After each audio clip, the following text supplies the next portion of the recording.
Welcome to the T.A.C Show 18 with Kathleen Sullivan. Now, you are a sectional champion, right? Not exactly. So for sectionals, if you place like top 5, then you can go to states. So I placed 4th, so I didn't win, but yeah.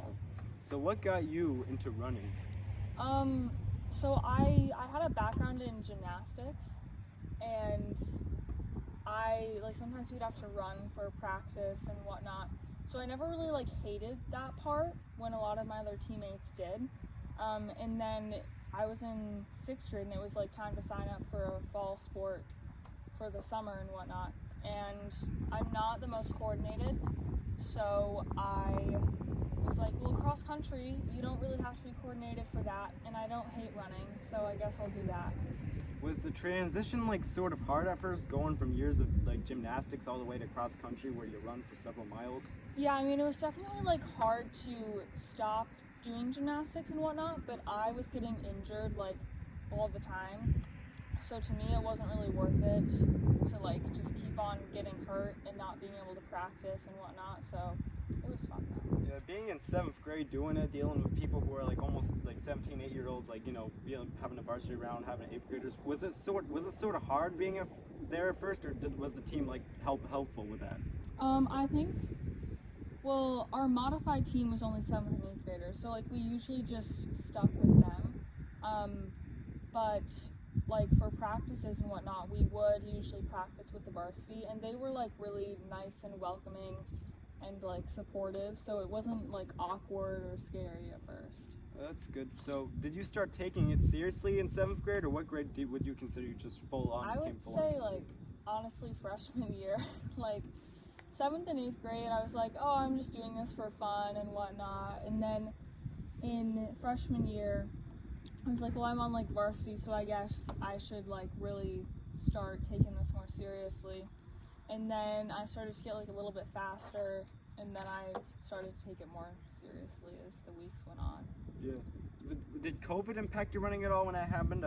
Did they have any sort of training for track in 2020, or was it just introductory stuff? Yeah, so it was our modified track season got completely shut down, and then in 2021 during the spring sports session where they just jammed all of the sports into the spring, we had a short 8th grade modified cross country and track season. So it wasn't at that time I wasn't really taking it seriously, so it didn't really matter a whole lot. But oh, well, that's good.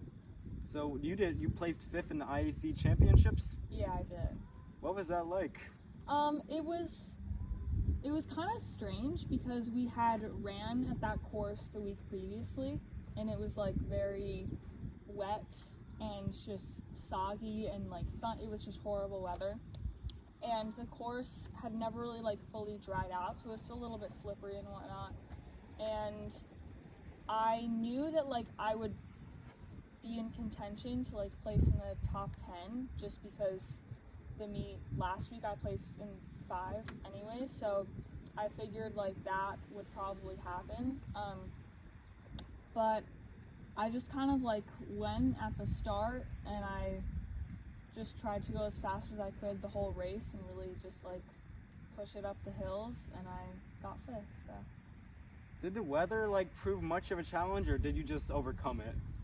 I mean, some people don't like the bad weather, but personally I like it, and one of my other teammates, Abigail, she really likes the rainy, wet weather. So the meet before IACs at that same course that was super bad, that was probably one of my best races that I kind of broke away and had a big PR, so that was really nice. So I don't really think it did, just because in practice we train in that weather all the time, so it's nothing new. Was freshman year the year you had to deal with the most intense races, or was that IAC one the most intense race, or what's the race that was the hardest for you personally? I would say honestly states. Sectionals was difficult because I knew that I had to there wasn't really a whole lot of room for error because there were 2 other really good teams, Shenango Forks and Owego, that could easily like win the meet and their entire team would go to states. So I kind of was aware that like I needed to run as fast as I possibly could and not let anyone pass me the entire race. So that was a little bit nerve-wracking, but I would say the hardest one was states, just because I didn't like have my teammates with me, and I was just like kind of alone on the line, just like standing there waiting to start. And I didn't really have a lot of motivation because it was my last race. So I was like, well, anything could happen and it would still, I wouldn't get to go on for another race. So our states are more individualist than like than how the sectionals and IACs are? Yeah, so IACs, the entire team, if you have a team of, 20 girls, the entire team of 20 girls would go and race that. And then moving to sectionals, you take, I think it's your top 10, I think top 10 maybe, or top 9 or something, to sectionals, and the top 5 people score at the meet. So, your top 5 matter, but the rest of the team also matters a lot because they can displace people and help improve the team score. So I would say sectionals is as much team as it is individual. So if you place top 5, then you automatically go to states. But then if your team wins the meet, then your entire team gets to go to states. And then states is usually more individual. Do you have like any inspirational team members who helped you alongside your journey when you were beginning to take it more seriously? Yeah, I think that everyone started improving like very, very quickly, and I think that we all just got more and more excited about like what the team could become in the next like month or even the next season. And I think that our coaches were really like inspirational and motivational. Now that you're a sophomore now, do you see any like younger cross country folks, whether they're modified or going to be varsity, that you see as really promising? Yeah, I think honestly the entire modified team is very, very promising.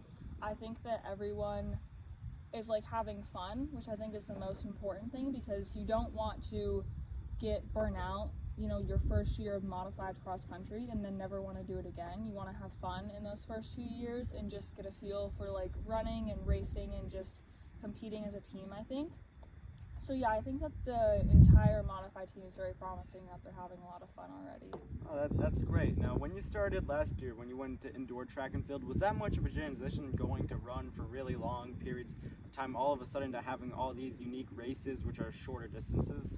Yeah, I mean, it was definitely different just because the weather, and it wasn't like entirely distance runners. I had a few teammates that they later then quit, and I don't blame them, honestly, because you're just running inside or outside in the cold. But yeah, I think that the races were definitely a lot more challenging, which kind of doesn't make sense because they're shorter. But you had to like wear a mask the entire time you ran, so that was tough. And then yeah, it's just like I feel like running quickly isn't really my forte. I'm more of a like longer distance runner, so running a mile, like yeah, I might have an okay time, but I'm not going to be as good as cross country. So I think that was just a weird shift. Yeah. Do you have any like for making sure to be able to run long distance for cross country? Do you have any specific strategies to not like have the burnout? Yeah, I think summer training is important, but I also think that like realizing that when cross-country season comes, it's going to be a lot more fun to run. No one wants to wake up at 6 in the morning and go run all by themselves during July. Like, no one wants to do that. But I think if you're looking forward to your cross-country season, you're going to be a lot more motivated because the first practice is always the most fun, I would say. And you get to really just, like, be with your team. And I kind of explain cross-country as just, like, you get to hang out with your friends for 2 hours. Like, you get to go on a run, but that's not really, you get to hang out with your friends for 2 hours. These past few years, like as the years go by, you guys have you've sort of built a community for yourself. Yeah, I think that that's really important because in the end, it's not like your coaches aren't going to be running with you, and your other school friends, they aren't going to be running with you. It's your team. And I think that if your team has like any issues and there's like tension, I think that that can make for a lot of like competitiveness unnecessarily during like just practice and races in general. So yeah. So you think the teammates help out each other and are able to be there for each other during the hardest times? Yeah, definitely. So once a few months ago on outdoor track, did you consider that way less challenging than indoor track because you didn't have to wear a mask while training this time? Yeah, I mean, I was definitely relieved when outdoor track came and when the mask mandate got lifted. But I think it's just as challenging because the races are like a little bit different where there's more people, but it's also like different distances in some of them, where it either goes up in distance or down in distance.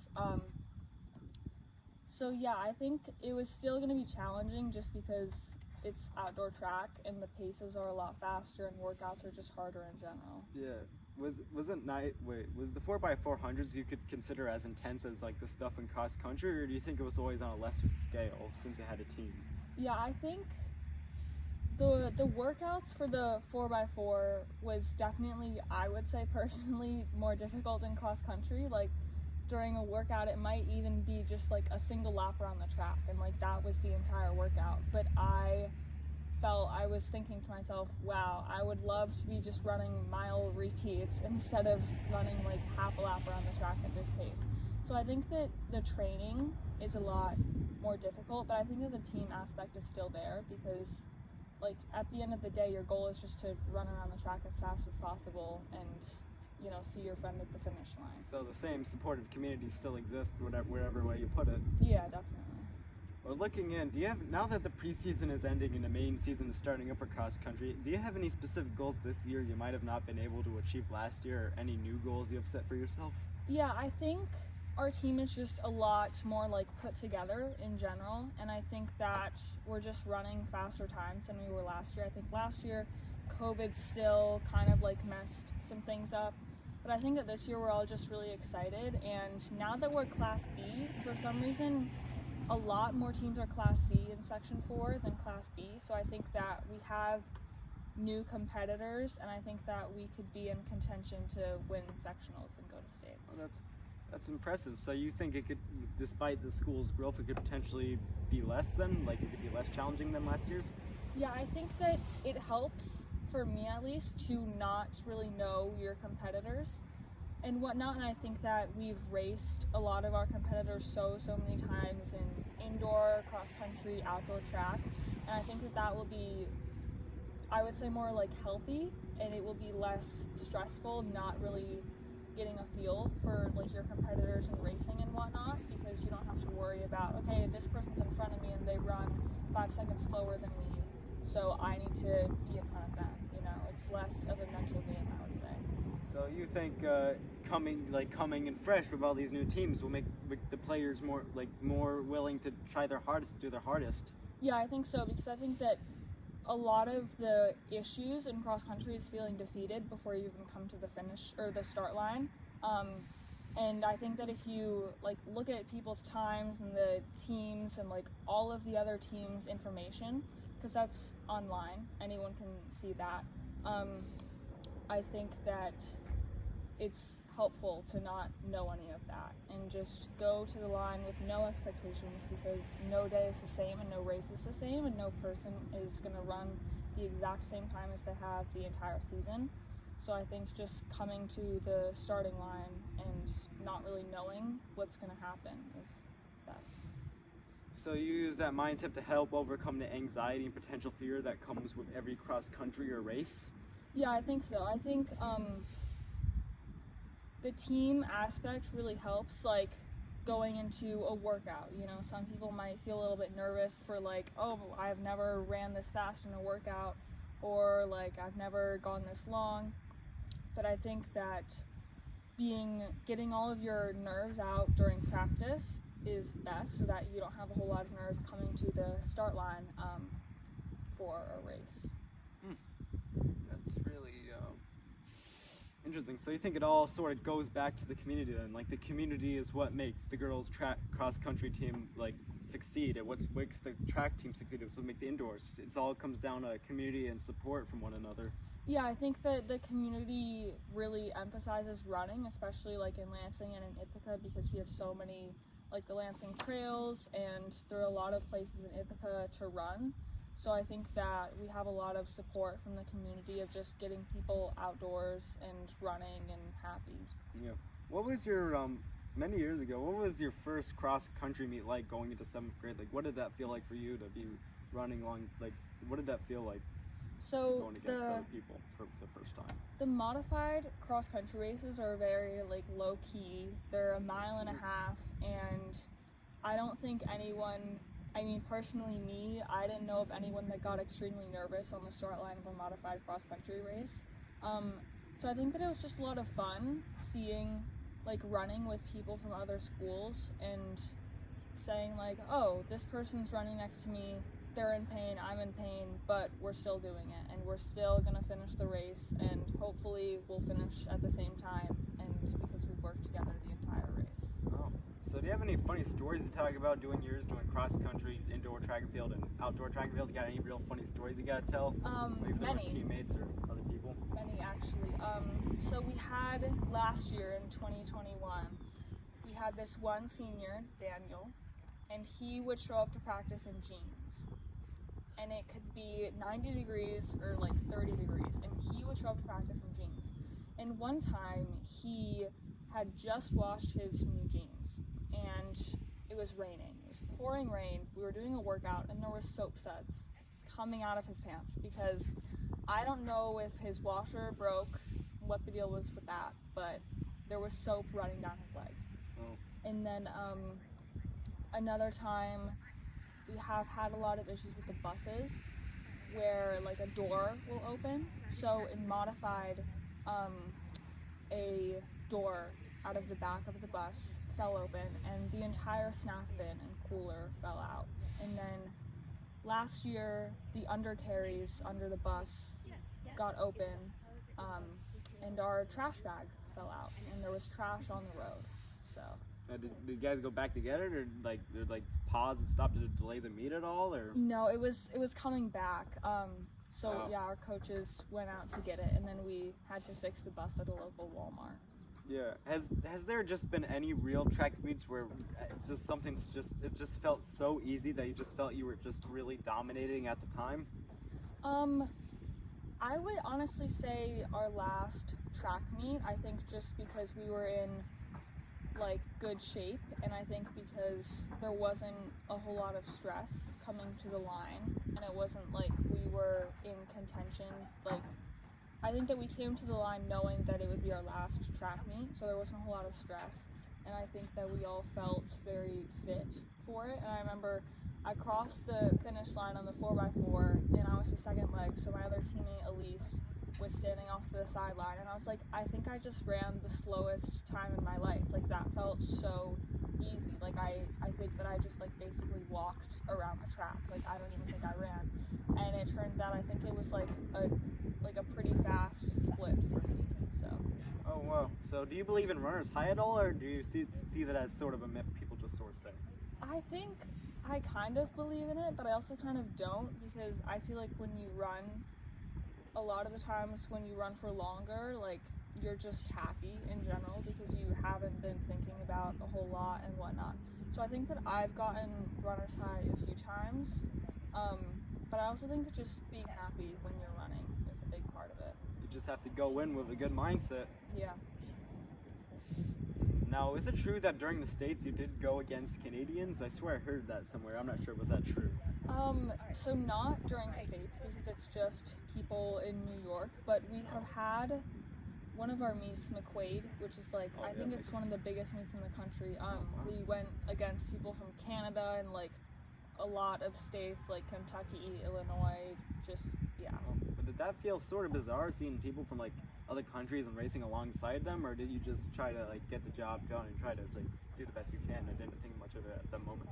Yeah, I mean, it's kind of a weird meet because the races are really, really big. So you'll be on the line with like 300 other people next to you, and everyone's either tied for first or tied for 300th place. So I think that you don't really think about, oh, I'm racing against you know, people from a different state or from a different country, you're thinking, oh my god, I'm gonna get run over and people are gonna step on me and I'm just gonna be laying on the ground and everyone's gonna finish the race and I'm just gonna get trampled. Yeah, so everyone's just sort of in the moment. They're all doing their own thing. Yeah. No time for talking. Now, was that IACs from last year? Was that the worst like environment you've had to deal with while running, or was there anything really like so bad it was almost unplayable? Yeah, it was the Marathon Invitational, which was the same course but a week before, and there was a lightning delay. There was thoughts of tornado watch. Oh, wow. Our tent flooded. The water on the course was just like up to our knees. There were people falling, wiping out. It was just a mess. Yeah. Oh man, that sounds crazy. Did that impact you or any of your teammates' performance? Were you also able to overcome it again?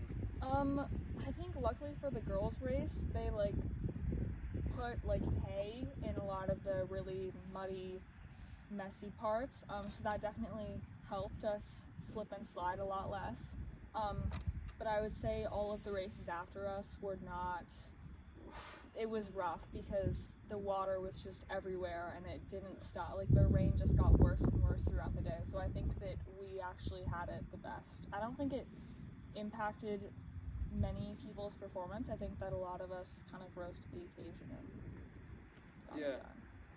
So do you think both the males and females varsity, even though there's going to be some seniors, and I know a lot of the top people who succeeded last year graduate, do you think it's still going to be like an amazing season for both teams, the males and females? Yeah, I think that both. On the guys' side, we had, I think, 5 seniors graduate, but the girls' side, we didn't have any. So this year, on the girls' side, we have 2 seniors graduating, and I think that impact will definitely be felt next year, but I think that we also have a lot of good talent coming up, and I think that everyone will rise to the occasion. And I think on the boys' side, I think that everyone has really stepped it up, and I think that they're going to run some really fast times as well this year. Now, it is true that outdoor track for both the males and females, it is larger than cross country and indoor track, right? Or was that sort of hard, just being around so many people for practice, or did people just split up and do different things and it wasn't that hard? Yeah, I mean, I think it's not necessarily that it's more difficult. I would say it's just different. And indoor track, there was 15 kids on the team, and we all just kind of did our own thing a lot of the times. And outdoor track, there was 70 kids on the team. So it was always just a little bit more hectic, I would say, during practices of the sprinters are using lanes 2 through 6, but the distance team is just using lane 1, and it's just kind of a mess of just where people are on the track. You just have to figure out where everyone is. Now, for track and field, did you ever do anything else besides running, or did you just only participate in the running events? I only really participated in the running events. I threw shot put once just because I was injured and I just didn't have anything else to do. So I don't think that I have a career in shot put because it wasn't so hot. But yeah, before I got injured in outdoor track, I was doing the 400 hurdles, which I think is my favorite track event. Yeah. By the time you took it seriously, were you already good at hurdles, or did you have to learn how to adapt to them running and jumping at the same time and speed without messing up? I would say I had never really done and raced hurdles before this year. So I think it definitely was an adaptation of just figuring out, when to move my leg and how to not fall over the hurdles and whatnot. And I think doing gymnastics kind of helped because you're kind of running at stationary objects a lot of the time, and I think that I was a little bit less scared of doing that. Oh, so how many years did you practice gymnastics for before you fully got into cross country a few years ago? I didn't really take it super seriously until I would say I was 9 maybe, and then I would do the recreational gymnastics classes and whatnot for I would say most of my life, I think. And then I got on the team gymnastics when I was I think 9 or 10, and then I ended that I think when I was 12. Was there anything specific that got you into it, or was it just always sort of around? I think just like having the rec program at school in kindergarten, I tried it out just because why not, you know? And I think that I had a lot of fun with that, so I just continued doing that and taking more higher up classes. Is it ever a struggle to balance school and like sports at the same time? Yeah, I think so. There's definitely some times that I wish, like, oh, I wish I had a study hall, or maybe I should have, you know, gotten this done before the meet, because I don't want to do homework on the way to a meet, because I want to, you know, listen to the music and talk with my friends and whatnot. So I think so.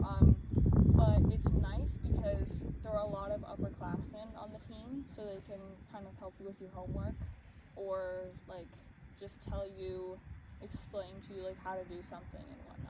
Yeah, when I did the musical, there was like, last year there was like, if you need help with homework, we'll find someone that will help out homework with you. Yeah, that was nice. Yeah, and there was like, and I know a few people who were actually like, when they weren't doing scenes, they were actually fully working, like doing the homework. I was never one of them, but I was always impressed on how they were balanced and how people were able to help themselves out. Yeah, definitely. Now, you did the musical. Was doing that like challenging, balancing that with indoor track at the same time? Did that prove any sort of challenge?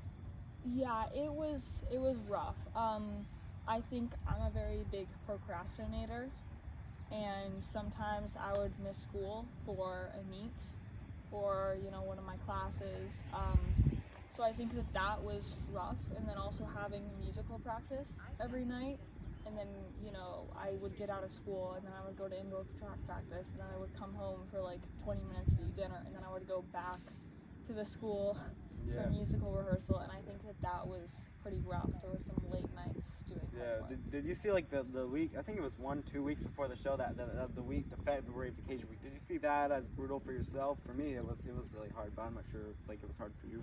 Yeah, it was definitely rough. I think that indoor track had ended at that time, but I think I was just trying to catch up on sleep and homework, and yeah. Yeah, no. So you've sustained like injuries from doing cross country and track throughout the years and indoor? Yeah, I actually have one right now. I have this cute little boot on. Cross country last year, I don't know how, but I had absolutely no issues. I felt good the entire season, which I don't think I'll ever take for granted. And then indoor track, I just had a lot of like tendon and foot and just weird pains in my legs and whatnot. And then outdoor track, I had some other foot injuries, and then cross country, I also have a foot injury. So. Oh wow. Yeah. So do you just like chill during your practices right now, or are you gonna get like, or do you like participate in some form? Yeah. So there's always something that you can do instead of running that still, you know, keeps up your strength and like aerobic capacity. So today during practice, I think I'll bike and do like some strength training and whatnot. Oh, that's impressive. Has it ever become like tough to try to, you know, do sports with an injury and stuff and pains? Has it ever become like almost unbearable? Yeah, I think with this one, I think that we caught it very quickly, but usually I'll just, you know, run through the pain, and then like 3 or 4 weeks later I'll be like, I can't really walk up the stairs well, so I should probably go to the doctor. So I think that realizing when it's an injury and when it's just a pain is very important, because I think that sometimes I get a little bit confused and I just say to myself, oh, I'm just in pain and I'll be fine tomorrow, and then I'm not. What's the longest time you ever gone without training for track, cross country, any of that? Like, what's the longest time in terms of weeks that you've just gone without training? I think 3 or 4 weeks during the spring, because that was a foot injury that I ran on for 2 weeks, and then I was kind of screwed. Oh. Was it sort of hard to get back to it after the injury, or was it just pretty good? I mean, there was a lot of things that I could and couldn't do, so I couldn't really like do a whole lot of strength training just because it put a lot of weight and like pressure on my foot. But I could definitely like bike and swim and do all of that. So I think like coming back to practice when I was able to, I wasn't very sore, and I felt like I hadn't lost any of my fitness. Yes. Now I've heard some people say that running is like can be a healthy benefit to mental health. Do you agree with that? Being a runner yourself? Yeah, I think so. I think just like keeping it fun, and I think realizing when it's starting to become not fun is important, and I think realizing what you can do to make it fun, and sometimes you just need a day off, and sometimes you just need to realize, okay, I'm gonna go ask one of my friends to go on a run, because right now running isn't fun, and that will make it fun. Oh, so do you try to push yourself every single time, like push further and exceed, besides of course when you're injured, like every time you run for practice or get meet? I think definitely meets. I think in practice, I don't want to overdo it. And I think during workouts, I like to do what I'm told, and I don't like to go slower. Sometimes I like to go a little bit faster. So I think pushing it the right amount, pushing it in a sense that, you don't go home and you don't wish, oh, I could have done more today. But you also don't go home and say, oh, I'm going to be extremely sore tomorrow and no one else will be. So you try to get the job done, but also try to keep a good balance and not prevent overexhaustion at the same time. Yeah, definitely. That's very interesting. Now, you also do chorus, right? Or no? Yeah, I'm not doing that this year just because I would like to have a study hall to get my work done. Yeah. Did you ever have to like do your homework at lunch at all, or just felt like you had to cram stuff in a lot? Yeah, a lot of the times I would be studying for like a math or a Spanish test, or I would have, one of my friends, Kelly, who also does cross country, quiz me on Spanish, and she's in French, and I would be like, okay, Kelly, we're gonna speak Spanish today at lunch. So. Oh wow, that's oh wow. Was there any funny, unique moments from that, or was it just flat out practice from like doing Spanglish, doing like speaking Spanish, while also trying to navigate with English at the same time, while also trying to do homework and lunch and all that? Yeah, there was a few times when I was studying for, I think, our Spanish final, and like Kelly somehow could get all of the vocab, and I still couldn't. And she had the entire thing memorized, and I still didn't even know half the words. But yeah, we got there eventually. Yeah, foreign language. It was when I did it as a freshman. It was virtual. It might have been harder. I'm not sure, but it was way more challenging than the stuff we had to deal with in middle school. Yeah. Do you have any future messages you'd like to tell to the new varsity people coming out this year? Like any special messages you'd like to talk? Like any advice you want to give them? Yeah, I think just knowing that it's going to be a lot more fun when you get up to varsity. Like, modified was still super, super fun and whatnot, but I think varsity is really where you get to hang out with people from, all different grade levels, and you even get to meet people from different schools that you then become friends with. I know, some of my, biggest rivals, I guess, that, run basically at the same times. I'm really good friends with them and whatnot. Yeah, and I think that just varsity cross country is a really fun sport. Yeah, so you think modified is sort of more laid back, sort of just for beginners and training, while varsity is the full-on real deal. That's when stuff gets serious. Yeah, definitely. I think just not taking yourself too seriously in modified, because in the end, it doesn't matter a whole lot. I think trying hard and learning how to push yourself in modified is important, but I think getting stressed out about it is just not necessary. Yeah. Do you feel I know the girls, you were talking about how the girls track in cross country, they have a good community, but do you feel they also have a good community with the boys teams too? Yeah, I think that the fact that we practice together is really nice, and I think we've never split up anything by gender or anything. So, we'll have a workout and it'll be, me and Dominic Ronsdale and Seabass and Kelly, all just running together. And I think that we all, on the buses, we all just sit together intertwined, and we go on a lot of our training runs together. So. Oh, that's very promising. What was did you attend state qualifiers for track or no? Yeah, so that was our last state quals, was our last meet for track, and it was really fun. It was fun? Yeah. Oh, it wasn't super hard or anything like that? No, I mean, I only qualified in the 4x4. The other 400 hurdles, I think I would have qualified, but I had stopped doing those. So yeah, I think that it was just really fun, just running with your teammates, and yeah. Oh, that's really good. Well, anyway, thanks for talking. It was glad having you here, talking about cross country, talking about track, talking about your past with gymnastics. It was interesting hearing about these stories and what you plan to do for the future, and your advice. Yeah. Okay, come back soon. Thank you. Thanks for talking.